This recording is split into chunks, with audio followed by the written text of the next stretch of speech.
Marvillez revint à lui. Il s'écroula au pied du parapet.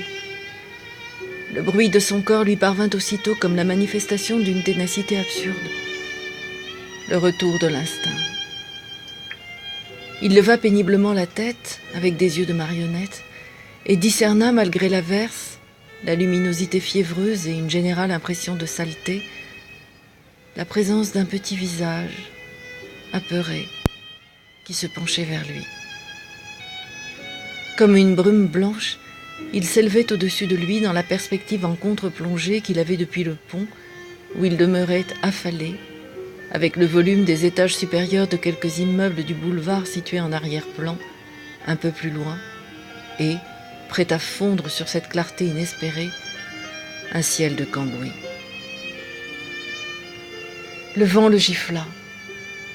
La frêle silhouette dans sa capeline de drap parut reculer sous la bourrasque. Elle se contracta et, à grand-peine, réussit à se rapprocher. Toujours agrippée à son parapluie, elle s'inclina. « Ça ne va pas, monsieur? Il ne faut pas rester là. Il fait un temps de drame ce soir. » « Un temps de drame, répéta-t-il, les yeux toujours aimantés parce que le hasard venait de placer sur sa route. Un être gracile, avec des cheveux comme une mousse claire dépassant du chapeau. « Je peux vous conduire à l'Hôtel-Dieu? »« Non, surtout pas. » Marvillez avait beau protester, il ne pouvait se relever. Il saisit la main qui lui était tendue et se hissa pour se mettre debout, ce qu'il réussit à faire non sans avoir ébranlé son sauveur qui résistait en s'arc-boutant de toute la vigueur de ses courtes jambes. L'élan qu'il avait pris le projeta en avant, de telle sorte qu'il se retrouva collé à la jeune femme, blotti contre elle sous son parapluie, dans une situation embarrassante qui la poussait à essayer de se dégager. « Je dois puer comme un soudard, se dit-il.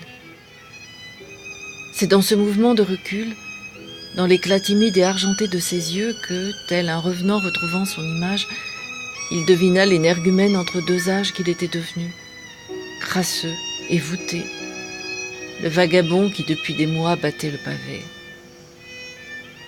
Mais où voulez-vous donc aller? Emmenez-moi avec vous. » Un nouveau coup de vent les envoya tous deux contre le muret où le parapluie se retourna. Toujours accroché au petit corps, Marvillez l'avait enlacé plus étroitement pour faire bloc. Les cheveux de la jeune femme caressaient ses joues. Il se sentait hirsute et dégradé. « Vous ne risquez rien, réussit-il à murmurer d'une voix qu'il ne se connaissait plus. « Je n'ai jamais rien demandé. À personne. Mais je vous donnerai tout ce que je peux. Tout ce que je peux. Si je puis encore. » Il observait ses mains calleuses, tordues par le froid. Il les tournait et retournait devant lui. « Si je peux, murmura-t-il. Comment est-ce que j'arrive encore à parler ?» La jeune femme avait des cernes touchants qui faisaient ressortir sa pâleur, un menton bien dessiné.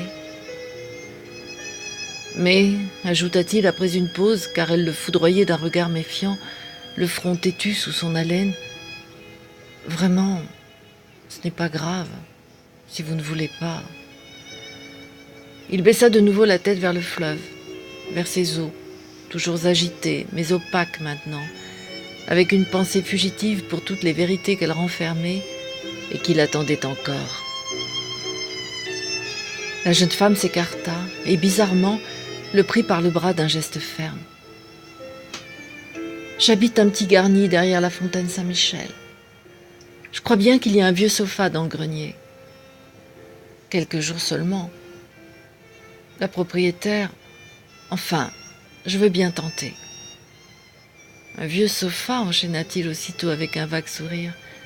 C'est bien assez pour le repos d'un pauvre chien comme moi. Au moment où ils allaient se mettre en route, un coup violent lui enfonça la poitrine, comme si on lui avait jeté une pierre. Il se plia en deux, essaya de tousser et de se défendre contre le malaise qui le reprenait.